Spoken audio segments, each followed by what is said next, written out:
E esse resultado do câmbio que o Felipe Serigati comentou, não é? O fechamento dele foi de ontem, viu, gente? Quinta-feira. Seguindo aqui, 17 horas 37 minutos, hora de Brasília, sobre taxa americana. Vamos continuar, né, o assunto, né? Vamos entender como fica o setor de pescados, né, do país.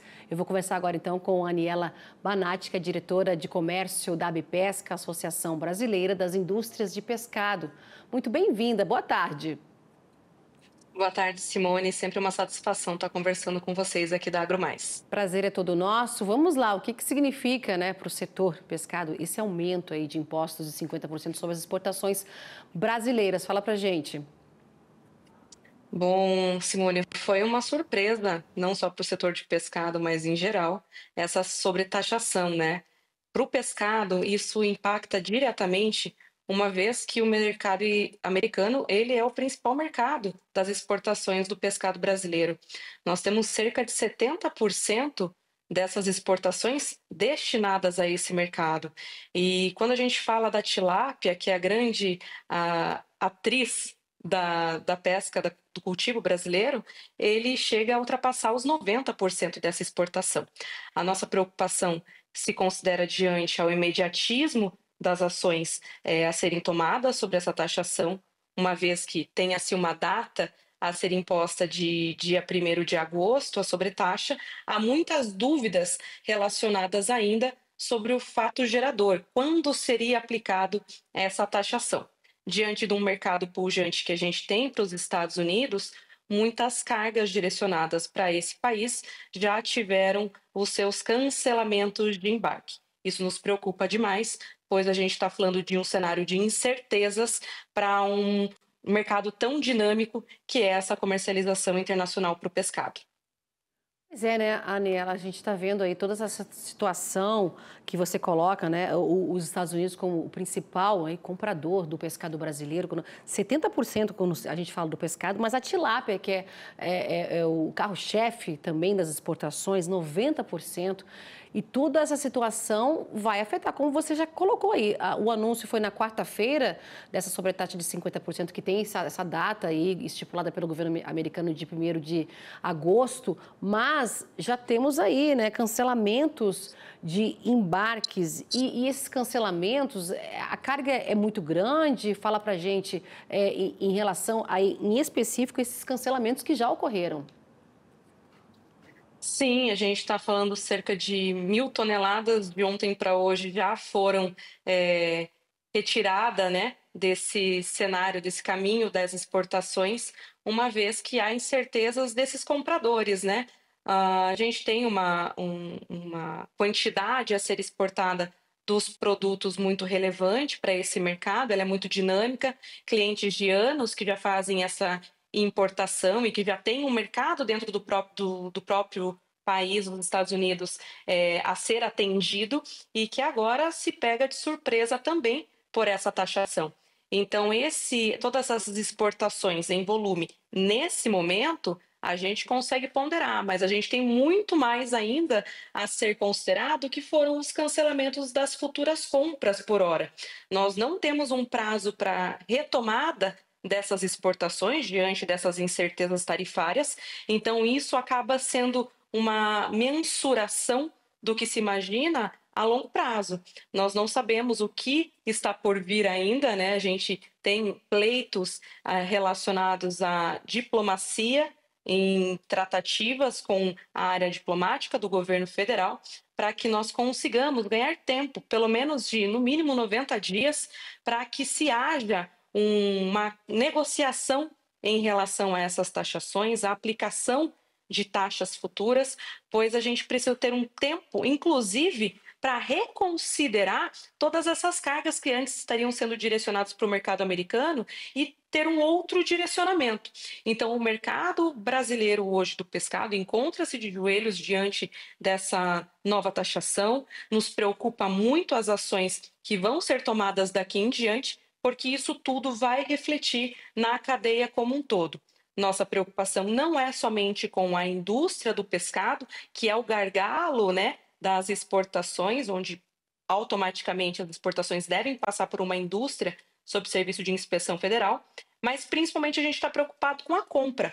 Os principais atingidos também nesse cenário é a produção primária, que são os pescadores artesanais, onde o Brasil conta com uma pesca artesanal muito grande, né? Então, os produtos que hoje fazem parte desse combo a ser exportado para os Estados Unidos vêm também da pesca artesanal, ou então da piscicultura, sendo sua grande maioria de agricultura familiar. Então, nós temos um impacto muito grande nesse pessoal e também toda a cadeia aí de supply chain que a gente tem dentro do cenário do mercado do pescado. É uma decisão que afeta toda a cadeia, como você colocou aí, todos os pescadores, né?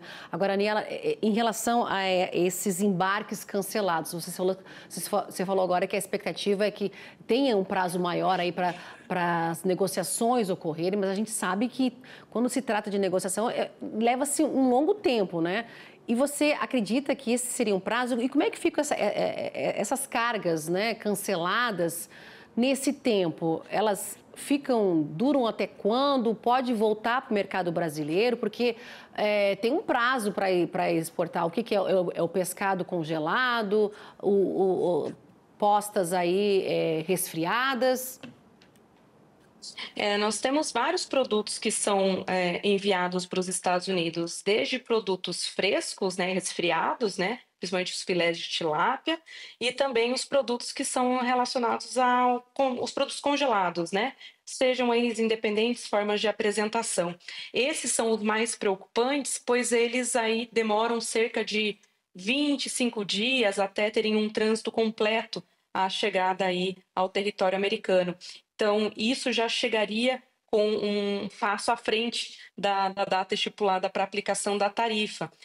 Esse prazo que nós temos, que pedimos de 90 dias, ele seria para a gente conseguir reorganizar a estratégia de distribuição do pescado, tanto em mercado internacional como também no mercado nacional. Nós sabemos que para você fazer uma comercialização, você precisa de uma demanda. E o mercado nacional hoje, ele tem a demanda atendida com as produções que são feitas. As produções direcionadas para o mercado americano, elas já estavam numa contagem operacional produtiva já fechada. Então, hoje, o maior desafio que nós temos é a questão desse novo, né, envio aí, para onde seria direcionado essas cargas aí direcionadas para os Estados Unidos. Então, hoje, essa grande preocupação diante dos produtos congelados, mas a gente já vê um reflexo aí para as demais apresentações, os pescados frescos como é um exemplo. Expectativa para onde que vai toda essa carga, né? Novos mercados. O ministro Carlos Fávaro tem conversado com os setores aí para saber onde que é possível colocar esses produtos, né? Não indo para o mercado americano, mas a gente sabe que os importadores americanos eles estão fazendo na ponta do lápis, não é? Está ficando mais caro para eles. A gente vê aqui o setor perdendo essa competitividade. A gente vê essas análises sendo feitas aí. O setor de carnes, de proteína animal fala isso. Vocês também estão colocando essa situação aí.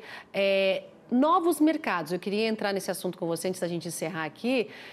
Negociações, eu te pergunto, como é que estão as negociações com o mercado europeu, que poderia ser uma possibilidade, mas ainda tem certos entraves, não é? É isso mesmo, Simone. Hoje, todo esse desdobramento dessas cargas hoje direcionadas para os Estados Unidos, elas precisariam atender um outro tipo de mercado, né? Então, se a gente pensasse no mercado internacional, hoje nós já estamos atendendo as clientelas que já são estabelecidas. A gente não consegue realizar uma comercialização do dia para a noite. Você trazer novos clientes, abrir novos mercados, não acontecem do dia para a noite.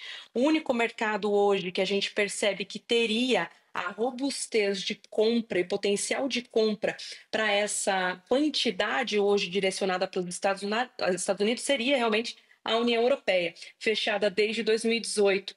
Um dos pleitos da nossa entidade vem também nessa direção, que se tenha uma celeridade e um avanço nas negociações de reabertura desse mercado, uma vez que nesse momento a gente se viu diante de uma retaliação mercadológica que impactou diretamente no nosso setor e que a gente precisa ter outras alternativas comerciais.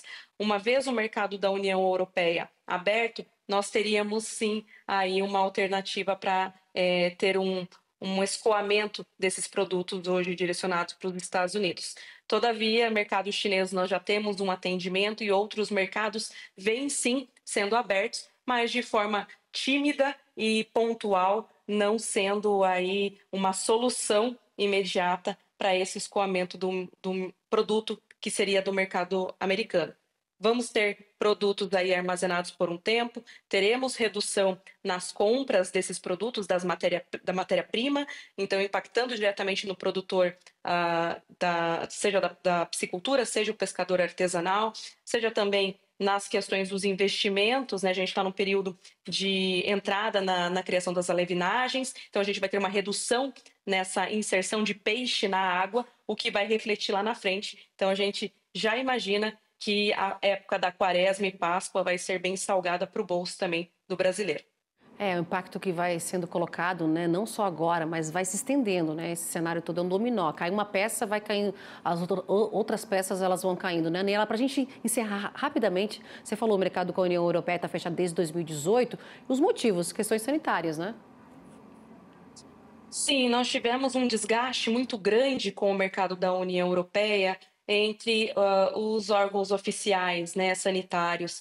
Então, diante desses desentendimentos que foram importantes durante vários anos, isso acabou tendo um impacto negativo na confiança das autoridades europeias nas autoridades brasileiras. E durante os anos, a gente percebeu o governo executando as medidas que antes foram pontuadas no plano de ação, sendo corrigidas. Então, o Brasil, sim, ele está preparado para receber essa futura auditoria, essa futura missão da União Europeia. Tivemos, ao final do ano passado, já a missão do Reino Unido. Então, a gente está com uma expectativa grande dessa abertura já há anos e, sem dúvidas, a gente percebe agora, né, o quão representativo e importante é termos alternativas mercadológicas, principalmente a União Europeia, a qual aí é uma das maiores compradoras de pescado no mundo. Aniela Banatti, diretora de comércio da Abipesca, muito obrigada pela essa análise bem complexa aqui hoje com a gente no nosso jornal, colocando todo, né, esse cenário, né, que está acontecendo hoje com o setor de pescados. Muito obrigada, viu, Aniela? Uma boa sexta-feira para você, um excelente fim de semana e até uma próxima oportunidade para a gente voltar a tratar desse assunto, né? Eu espero que com boas notícias. A gente que agradece, a Bipesca sempre está à disposição para fazer esse repasse de informações certeiras aí para todos os brasileiros. Até mais. Tchau, tchau.